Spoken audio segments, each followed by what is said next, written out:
Corona virus ने पूरी दुनिया की मईशत को हिलाकर रख दिया है। माहिरीन के मुताबिक जितने लोगों ने गुर्बत की लकीर को पार किया था वो दोबारा से गुर्बत की लकीर से नीचे चले जाएंगे। वर्ल्ड बैंक का कहना है कि 1998 के बाद से पहली दफा गुर्बत की आलमी शरह बढ़ेगी। इस साल के आखिर तक दुनिया की आबादी का 8% यानी 50 करोड़ लोग बदहाली का शिकार हो जाएंगे, क्योंकि कोरोना वायरस की वजह से बड़े पैमाने पर बेरोजगारी होगी, गुर्बत बढ़ेगी। वर्ल्ड बैंक के अंदाजों के मुताबिक अफ्रीका 25 साल में पहली बार मुआशी बहरान का सामना करेगा। पूरे बड़े आजम में आधी मुलाजमतें खत्म हो जाएंगी।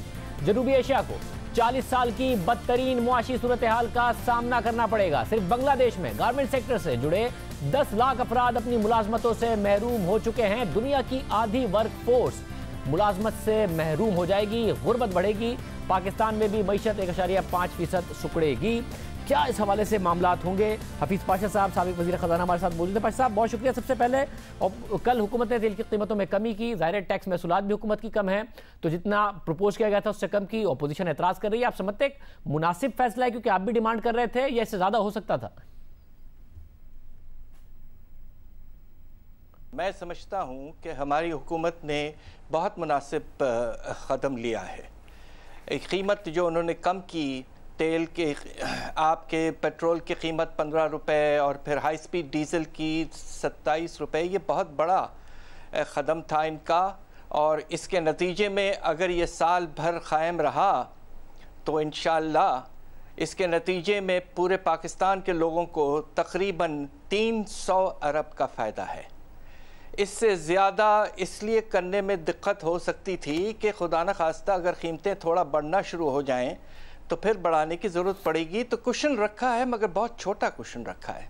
ये बहुत मुनासिब डिसीजन है और प्राइम मिनिस्टर साहब ने जो डिसीजन लिया है, हम सब समझते हैं कि ये एक सेंसिबल और सोचा समझा एक डिसीजन है। अच्छा, साथ बताइएगा कि अप्रैल में ज़ाहिर है 426 अरब रुपए का टारगेट था, मईशत बंद थी, 242 अरब रुपए जमा हो सके। तारीखी इस वक्त हमें नज़र आ रहा है कि पाकिस्तान को खसारे का सामना करना पड़ सकता है। ये सूरत हाल कितनी ख़तरनाक है? आपने बिल्कुल ठीक फरमाया कि ये तारीख़ का सबसे बड़ा खसारा होगा। अंदाज़ा ये कि ये 9.5% से बढ़कर 10% हमारी जो GDP है वहाँ तक पहुँच सकता है। तारीख़ में ऐसा कभी नहीं हुआ। ये 4000 अरब से भी ऊपर जाएगा और इसके नतीजे में जो प्रेशर पड़ेगा आने वाले दिनों में कि पैसे छापने की ज़रूरत पड़ गई है और स्टेट बैंक को मनी सप्लाई में इजाफ़ा करना पड़ा है, तो इससे थोड़ा इसका नतीजा जो है वो अफरात-ज़र पर आने वाले हफ्तों और महीनों में पड़ सकता है। सब आने वाला बजट बैलेंस कैसे होगा? ये इस बजट के साथ साथ स्टेट बैंक से प्रिंट करा नहीं सकते, रेवेन्यू कम होगा, शरह सूद कम हुई तो हुकूमत की इंटरेस्ट पेमेंट कम हो जाएंगी, मगर बैंक से बोरो करना मुश्किल हो जाएगा कम शरह सूद पर। ये कैसे बजट बैलेंस होगा अगला? देखिए, अल्लाह के फजल से स्टेट बैंक ऑफ पाकिस्तान ने जो इक़दाम लिए हैं पिछले 1 महीने में, आपने जो सर सूद को 13.25% से कम कर कि अब आप 9% पे ले आए हैं, इससे ही हमारे बजट को तकरीबन 1000 अरब से ज़्यादा फ़ायदा हो चुका है। आने वाले साल में 1000 अरब की कमी आ गई है आपके सूद पे जो आपको ख़र्चे करने पड़ते हैं। साथ साथ अगर अगले कुछ हफ्तों में ये सर सूद को और कम करके 7% पे ले जाएं तो उससे और 500 अरब का फ़ायदा हो सकता है।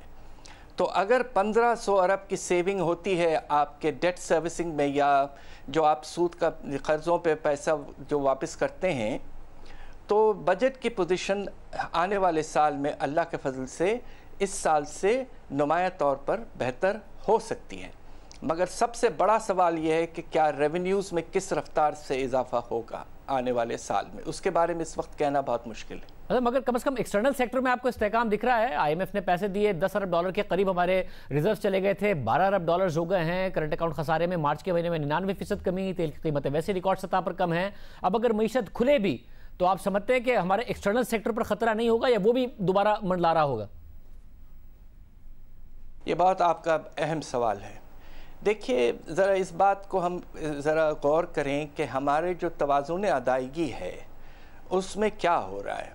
आपने बिल्कुल ठीक फरमाया कि तिजारती खसारा जो है वो ना होने के बराबर रह गया, मगर इस खसारे को हम एक अकाउंट से फाइनेंस करते हैं जिसका नाम है फाइनेंशियल अकाउंट।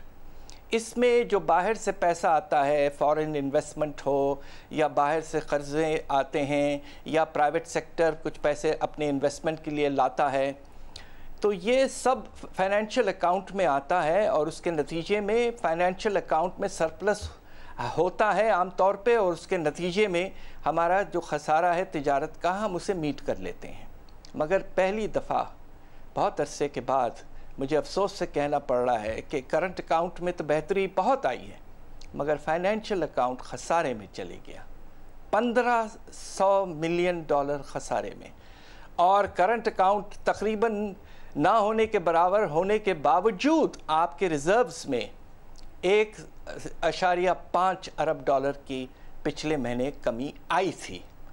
अब उसमें कुछ थोड़ी सी बेहतरी इसलिए हुई है कि IMF ने आपको रैपिड फाइनेंसिंग फैसिलिटी के तहत आपको 1.4 बिलियन डॉलर दे दिए हैं बहुत अर्जेंटली, और हम उनका शुक्रिया अदा करते हैं। ये लोन है, हमें वापस करना है मगर वक्त पे मिला।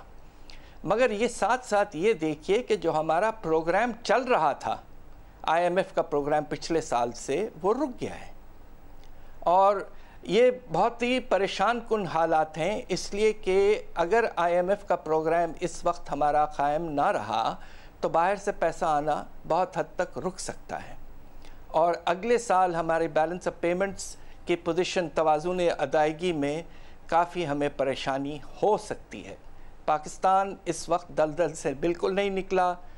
हॉट मनी तकरीबन 2.8 अरब डॉलर जा चुका है, बाहर से पैसा कम आ रहा है, इसलिए इस वक्त कहना कि हम मुस्तहकम हो चुके हैं तवाज़ुन अदायगी के मामले में, ये मेरी नाचीज़ राय ये है कि ये इस वक्त वो सिचुएशन बिल्कुल नहीं है और आने वाले महीनों में कुछ परेशानी भी हो सकती है। बहुत शुक्रिया। साबिक वज़ीर ख़ज़ाना डॉक्टर हफीज़ पाशा हमारे साथ मौजूद थे। दुनिया भर की मईशतें ख़तरे में हैं, पाकिस्तान की मईशत को भी आने वाले दिनों में ख़तरा रह सकता है। अच्छी खबर, महंगाई में कमी है, 3 माह से मुसलसल महंगाई में कमी आ रही है। वफाकी वज़ीर असद उमर ने आज ट्वीट की कि महंगाई की शरह अप्रैल में कम होकर 8.5% हो गई है। मुसलसल तीसरे महीने से ये कम हो रही है। 3 माह में महंगाई 6% से ज़्यादा कम हुई है। 1 मई से पेट्रोलियम मसनूआत की कीमतों में कमी से महंगाई में मज़ीद कमी आएगी। ये एक अच्छी बात है और महंगाई में आने वाले दिनों में कमी आएगी। याद दीजिए। अल्लाह।